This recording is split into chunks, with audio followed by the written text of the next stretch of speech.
28일 3일밤 예배를 시작하도록 하겠습니다. 땅과 거기에 충만한 것과 세계와 그 가운데 사는 자들은 다 여호와의 것이로다. 여호와께서 그 터를 바다 위에 세우시며 강물 위에 건설하셨도다. 여호와의 산에 오를 자가 누구며 그의 거룩한 곳에 설 자가 누구인가. 곧 손이 깨끗하며 마음이 청결하며 뜻을 허탄한 데 두지 아니하며 거짓 맹세하지 아니하는 자로다. 그는 여호와께 복을 받고 구원의 하나님께 의를 얻으리니 이는 여호와를 찾는 족속이요 야곱의 하나님의 얼굴을 구하는 자로다. 아멘. 저희들을 창세전에 백정하시고 여기까지 인도해 주신 주님 감사드립니다. 오늘 예배 가운데 임재하여 주시고 이 예배가 신령과 진정으로 드려지는 예배가 되게 하여 주시옵소서.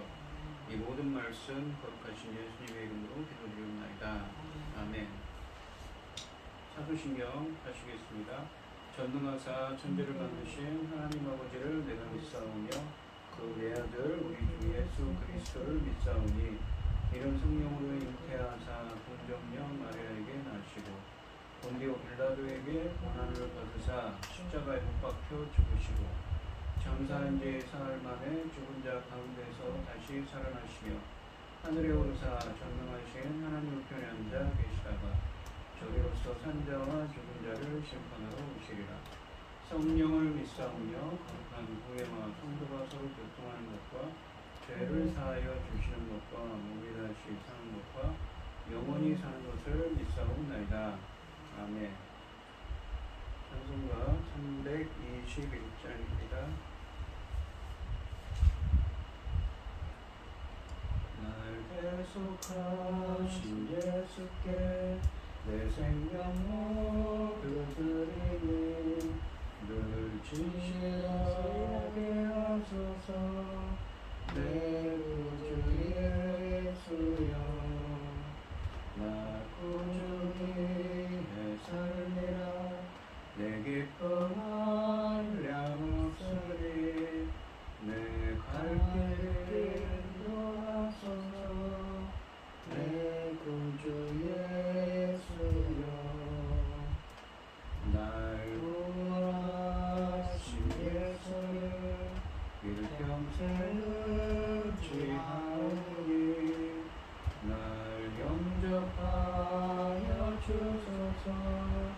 내 구주 예수여 나 꾸준히 내 삶이라. 내 기쁨 한량없으리. 내 갈 길 인도하소서. 내 구주 예수여 주 십자가의 달리사 날 자유하게 했으니 내 몸과 마음 주 위에 앞서게 하소서. 나 꾸준히 내 살리라. 내 기쁨 한량없으리. 내 갈 길 인도하소서. 내 구주 예수여 아멘. 오늘 함께 하실 하나님의 말씀은 이사야서 41장 21절로 29절 말씀입니다. 이사야서 41장 21절로 29절까지 말씀입니다. 교독을 하겠습니다. 제가 먼저 읽겠습니다. 나 여호와가 말하노니 너희 무상들은 소송하라. 야곱의 왕이 말하노니 너희는 확실한 증거를 보이라. 장차 당한 일을 우리에게 진술하라. 또 이전 일이 어떠한 것도 알게 하라. 우리가 마음에 두고 그의 결함을 알아보리라. 곧 앞으로 올 일을 듣게 하며 뒤에 올 일을 알게 하라. 그리하면 너희가 신들인 줄 너희 우리가 알리라. 또 복을 내리든지 재난을 내리든지 하라. 우리가 함께 보고 놀라리라. 그러나 너희는 아무것도 알며 너희 일은 허망하며 너희를 택한 자는 가증하니라. 내가 한 사람을 일으켜 북방에서 오게 하며 내 이름을 부르는 자를 해동한 곳에서 오게 하였나니 그가 이르러 구관들을 석회같이 토기장이가 지름을 밟은 같이 하리니 누가 처음부터 이를 알게 하여 우리를 알았느냐 너가 이전부터 알게 하여 우리를 옳다고 말하게 하였느냐 알게 하는 자도 없고 들려주는 자도 없고 너희 말을 듣는 자도 없도다. 내가 비로소 너희 시온에게 너희는 이제 그들을 보라 하였노라. 내가 기쁜 소식을 전할 자를 예루살렘에 주리라. 우리가 본즉 한 사람도 또 한 사람도 없으며 내가 물어도 그들 가운데서 한 대답을 좋은 자도 없도다. 보라 그들은 다 헛되며 그들의 행사는 허무하며 그들이 구워 만든 우상들은 바람이요 공허한 것뿐이니라. 아멘. 기도하겠습니다.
제가 기도할게요. 하나님 아버지 감사합니다. 오늘도 이렇게 새벽밤 예배로 불러 모아주시고 예배드리게 하여 주시니 감사를 드립니다. 오늘 예배 가운데 함께하여 주시옵시고 주님께서 역사하여 주셔서 주님께서 듣는 길을 주셔서 주님께서 주신 말씀 잘 깨달을 수 있게 하여 주시옵시고 주님의 뜻대로 행할 수 있는 저희들 되게 하여 주시옵소서. 이 모든 말씀 거룩하신 예수님의 이름으로 기도드리옵나이다. 아멘. 오늘 본문 말씀의 제목은 허망한 우상입니다.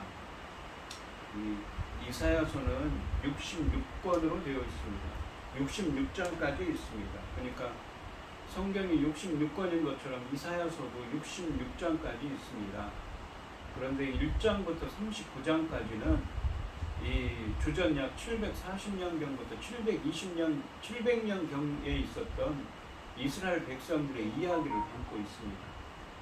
그런 반면에 이 이사야서 40장부터 66장까지 말씀은 어떤 것을 전제로 하냐면 이스라엘 백성들이 주전 586년에 바벨론의 포로로 끌려간 이후에 끌려간 것을 전제로 한 이야기를 하고 있습니다. 그러면서 이 이사야 선지자를 통해서 주님은 끊임없이 너희들의 피로 너희들의 죄로 바벨론의 포로로 끌려갔지만 너희들이 다시 귀환할 것이라고 그러한 소망을 주시지요. 지난 시간에 11절부터 20절까지 말씀에서는 바벨론의 포로로 있는 이스라엘을 창조의 능력으로 도와주실 것을 말씀하셨습니다.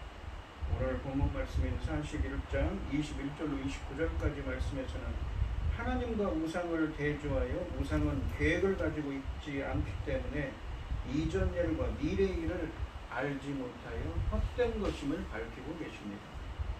그리하여 우상을 따르는 자는 힘을 얻을 수 없음을 일깨워 주고 있습니다. 이것은 자연스럽게 포로기의 백성들에게 우상을 신뢰하지 말고 하나님만 신뢰하여 그분의 계획을 따라 힘을 얻어 포로에서 돌아오는 축복을 받으라는 족보로 이어지고 있습니다. 21절 말씀을 보시면 나 여호와가 말하노니 너희 우상들은 소송하라. 야곱의 왕이 말하노니 너희는 확실한 증거를 보이라고 하십니다. 21절부터 24절까지 말씀은 우상들의 무능함을 말씀하고 계십니다. 21절에서 이 하나님은 열방의 신들에게 직접 도전장을 내셨습니다. 야곱의 왕이신 하나님께서 이방의 우상들을 향해 소송을 제기하여 보라며 그들이 참신이라는 확실한 증거를 보이라고 하셨습니다. 22절과 23절 말씀을 보시면 장차 당할 일을 우리에게 진술하라. 또 이전 일이 어떠한 것도 알게 하라. 그러니까 과거에 일어난 일은 어떻게 일어난 것인지 알게 하고 앞으로 미래에 일어난 일도 네가 한번 말해보라고 합니다. 누구에게 하시는 말씀입니까? 주님께서 무상들에게 하는 말씀이죠. 우리가 마음에 두고 그 결말을 알아보리라. 혹 앞으로 올 일을 듣게 하며 뒤에 올 일을 알게 하라. 그리하면 너희가 신들인 줄 우리가 알리라. 또 복을 내리든지 재난을 내리든지 하라. 우리가 함께 보고 놀라리라 라고 하십니다. 이 하나님께서 21절에서 제시하라고 하신 증거가 나타나 있습니다. 이 22절과 23절에 그 우상들에게 증거를 제시하고 했는데 어떤 증거를 제시하라고 했습니까?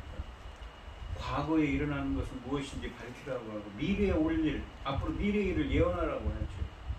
알게 하라고 하죠. 너희가 신들인 줄 우리가 알게 하라고 합니다. 복이든지 재난을 내리든지 해서 우리가 함께 보고 놀라게 하라고 합니다. 첫째는 무엇보다 앞으로 일어날 일을 바라보라고 하셨습니다. 이 앞으로 장차 당할 일을 우리에게 진술하라고 하시죠. 22절 상반절에 보시면. 그러면 우리가 그것들을 살펴 그 결과를 알아보겠다고 하십니다. 두 번째로는 과거에 있었던 일도 설명해 보라고 하셨습니다. 그러면 우리가 그것들을 살펴 그 결과를 알아보겠다고 하셨습니다. 이전 우리가 우리 마음에 두고 그 결말을 알아보리라 라고 하십니다. 세 번째로는 그리하면 앞으로 올 일을 듣게 하며 뒤에 올 일을 알게 하라. 그리하면 너희가 참신인 줄 우리가 알게 될 것이라고 하십니다.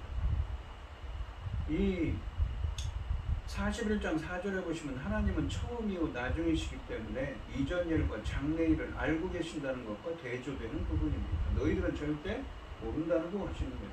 그러면서 네 번째로는 23절 하반절에 보시면 복을 내리든지 재난을 내리든지 해보라고 하십니다. 그래야 우리가 함께 보고 놀라지 않겠는가라고 말씀하십니다. 최소한 이런 증거들을 제시하여 너희들이 진짜 신인지 아닌지 알 수 있을 것이라는 것입니다. 하나님은 좋은 일이든 나쁜 일이든 상관하지 않을 테니 미래에 대해 말해보라고 우상들을 자극하셨습니다. 이사야서 여러 곳에서 여호와와 열방의 신을 비교할 때 이 차이점을 가장 기본적인 주제로 도박시킵니다.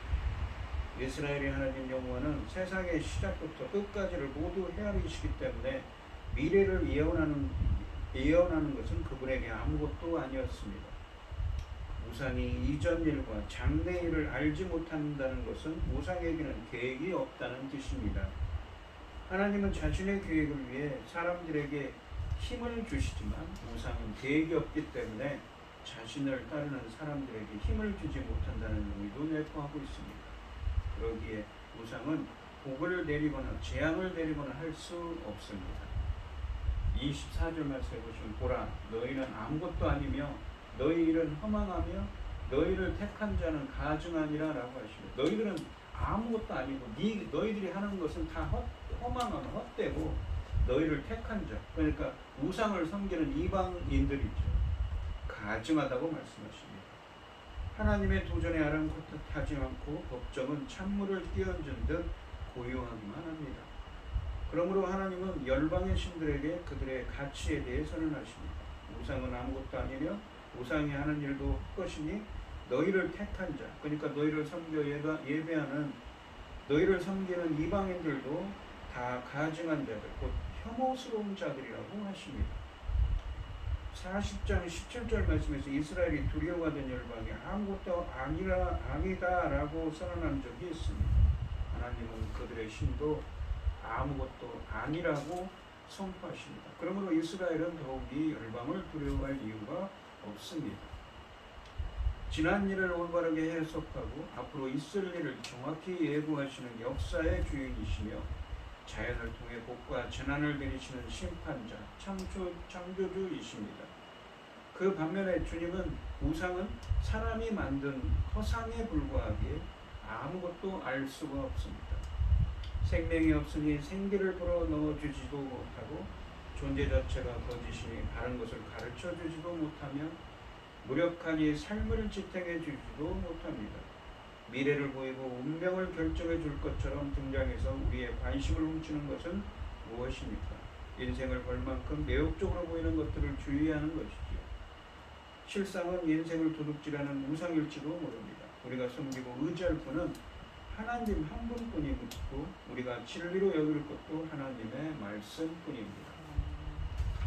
그러면서 이 다음으로 이어지는 25절부터 29절까지 말씀은 우상에 대비되는 하나님의 능력에 대해 말씀하십니다. 그렇다면 열방의 신들이 무용지물이라고 이 말씀하셨는데 그러한 21절부터 24절에서 이렇게 말씀하셨죠. 이러한 결론을 내리시는 하나님은 어떤 분이신가 라는 것이죠. 여호와께서는 예언을 하실 수 있는 분이며 인류 역사의 모든 것을 계획하고 진행하시는 분이라고 하십니다.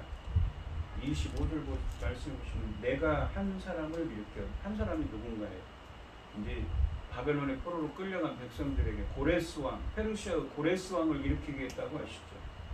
북방에서 오게 하며 내 이름을 부르는 자를 해돋는 곳에서 오게 하였나니 그가 이르러 고관들을 석회같이 토기장이가 진흙을 밟음같이 하리라. 고관들이란 건 누구입니까? 그 고위 공직자들입니다. 왕들을 뜻하죠. 이방의 왕들을 석회같이 토기장이가 진흙을 밟음같이 밟아버린다는 얘기입니다. 그들을 멸할 것이라고 하시는 거죠. 바벨론이라는 나라를 하나님께서 이 고레스 왕을 통해서 쓸어버릴 것을 말씀하십니다. 여호와께서 어떻게 인류 역사에 관여하시는가에 대한 하나의 예로 하나님이 페르시아 왕 고레스가 고대 근동의 역사에서 감당할 역할을 오래전부터 계획하셨고 그대로 진행해 오셨다는 사실을 25절에서 언급하십니다. 내가 한 사람을 일으켜 북방에서 오게 하며 라고 하시는데 내가 북방에 사는 한 사람 곧 페르시아 고레스 왕을 일으키고 그를 북방에서 이끌어내어 여러 나라를 치게 할 것이라고 하십니다. 북방은 바벨론 북쪽에 있는 메대 지방으로 고레스가 바벨론을 정복하기 위해 거했던 곳을 가리킵니다.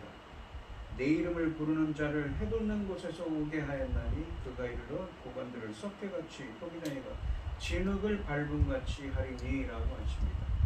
내 이름을 부르는 고레스에게 내가 큰 승리를 주어 토기장이가 진흙을 밟듯이 그가 왕들을 짓밟도록 하겠다고 하시는 것이지요. 고레스 왕은 바벨론을 정복한 후에 유대인 포로들을 고국으로 귀환시켰습니다. 에스라서 1장 1절부터 4절에 보시면 그때 고레스는 하나님을 참신으로 고백한 사람이었습니다. 26절 말씀해 보시면 누가 처음부터 이 일을 알게 하며 그러니까 이 고레스 왕이 이 바벨론 포로된 이스라엘 백성들을 해방할 것을 누가 처음부터 이 일을 알게 하여 우리가 알았느냐? 누가 이전부터 알게 하여 우리가 옳다고 말하게 하였느냐? 알게 하는 자도 없고 들려주는 자도 없고 너희 말을 듣는 자도 없도다. 너희는 누구입니까? 우상들이죠. 열방의 우상. 너희 우상들 가운데 누가 이뤘냐? 그러니까 고레스 왕의 등장이 일어날 것이라고 예언하여 우리가 알게 하고 그것이 옳다고 말하게 하였느냐라는 말씀입니다. 너희 우상들 가운데는 아무도 그런 말을 일러준 자도 없고 들려준 자도 없었다라고 하십니다. 우리는 너희 말을 들어본 일이 전혀 없다고 하십니다. 우상은 전혀 믿을 것이 못 된다는 말씀이지요. 27절 말씀에 보시면 내가 비로소 시온에게, 시온은 이스라엘을 뜻하는 말이죠. 너희는 이제 그들을 보라 하였노라. 내가 기쁜 소식을 전할 자를 예루살렘에 주리라 라고 하십니다. 그러나 여호와는 처음부터 이 일을 예언하셨다고 하십니다. 도울 자, 그러니까 고레스 왕이 온다고 예루살렘에 기쁜 소식을 전할 자를 보낼 자는 바로 나 여호와라고 하십니다. 예루살렘을 회복할 것, 시온의 구원의 소식을 알려주신 분은 하나님 한 분뿐입니다. 오직 하나님만이 이런 일들을 예언하십니다. 아무도 이런 것을 예언할 수 없습니다. 단지 하나님만이 전령에게 유다가 고레스에 의해 해방되리라는 기쁜 소식을 시온과 예루살렘에 전하라고 말씀하실 수 있습니다. 하나님은 고레스를 통해 바벨론 포로 공동체를 예루살렘으로 귀환시켜 시온을 회복하실 것입니다. 과거에 아브라함을 부르셨던 하나님은 고레스를 불러 자신의 계획을 성취하실 것이라는 뜻입니다. 이사야서에서 하나님은 이스라엘뿐만 아니라 이방 나라 사람들을 불러 자신의 계획을 이루시는 분으로 계시되고 있습니다. 그래서 하나님은 누구든지 자신의 계획을 따르는 자에게 힘을 주신다는 점을 교훈하고 있는 것이지요. 28절 말씀해 보시면 내가 본즉 한 사람도 없으며 내가 물어도 그들 가운데 한 말도 대답할 조언자가 없도다. 그들이 누굽니까? 바로 우상들 가운데. 조언자라는 말은 히브리어 원어로 하면 계획하는 사람입니다. 우상들은 아무것도 알려주지 않았습니다. 우상 가운데 그런 말을 한 자는 아무도 없고 내가 묻는 말에 대답할 우상은 하나도 없다고 하십니다.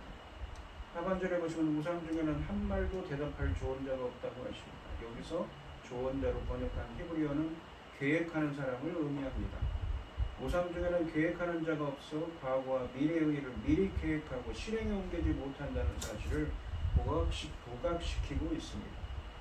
25절부터 28절까지 말씀은 여호와만이 장래일을 알 수 있고 우상은 그렇지 못함을 말씀하십니다. 그러면서 여호와께서 행하실 미래의 일을 설명하십니다. 1차적으로 미래의 일은 북방에서 사람을 불러 바벨론 포로에 있는 유다 공동체를 예루살렘으로 귀환시키는 일입니다. 29절 말씀 보시면 보라 그들은 다 헛되며 그들은 누구입니까? 바로 우상들이죠. 그들의 행사는 그들이 하는 일은 허무하며 헛되고 그들이 부어 만든 우상들은 바람이요 공허한 것뿐이니라 라고 하십니다. 그러므로 이 신들을 상징하는 우상은 모두 아무런 쓸모가 없다고 하십니다.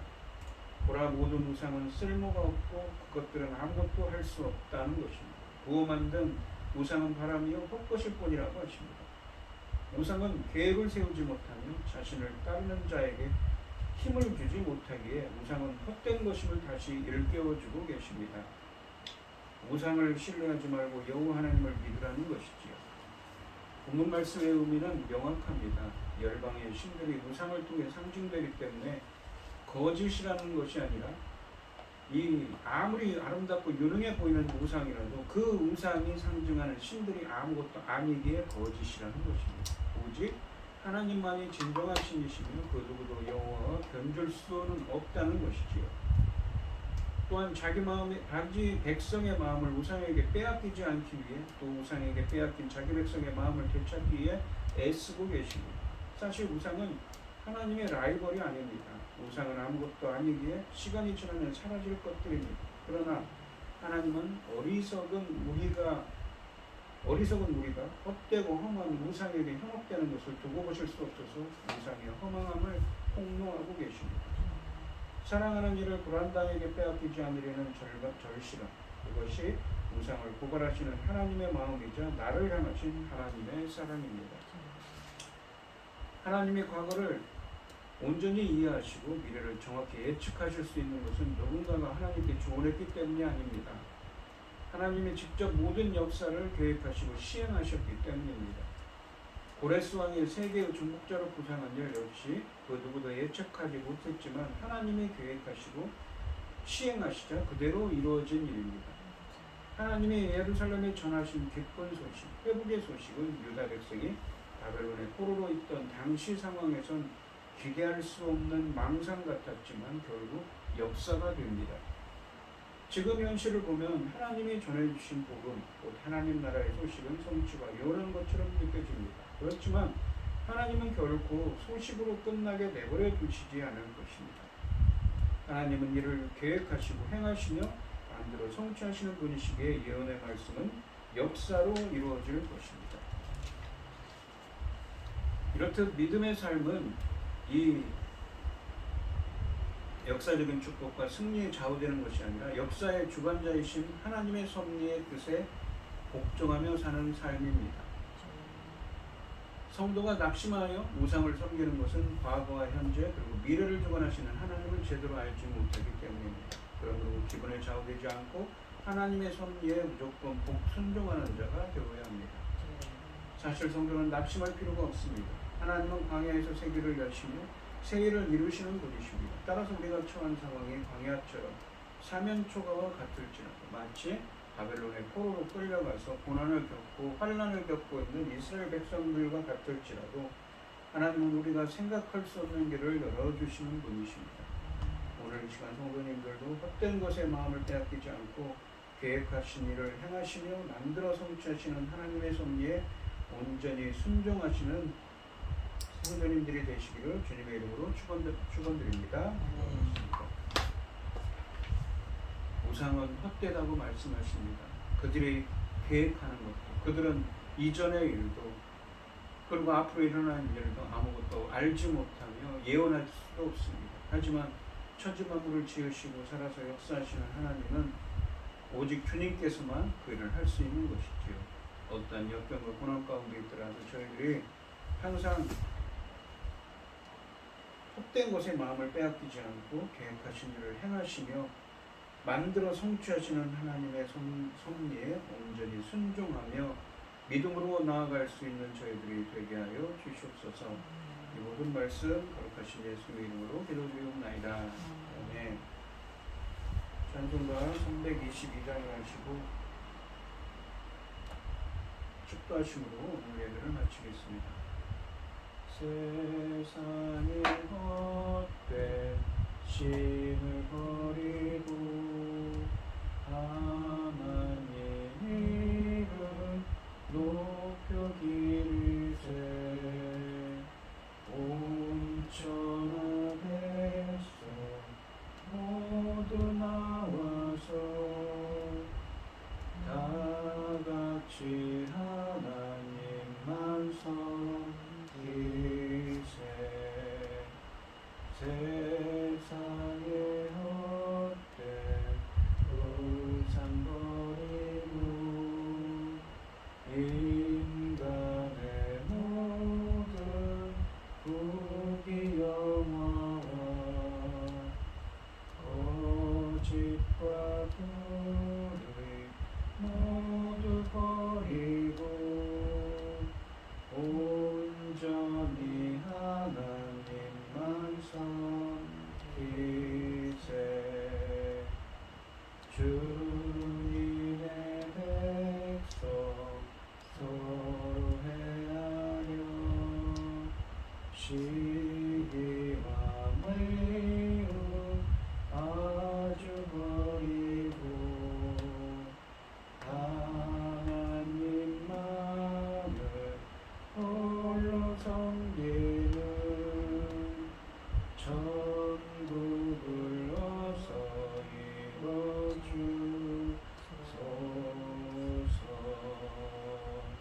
아멘.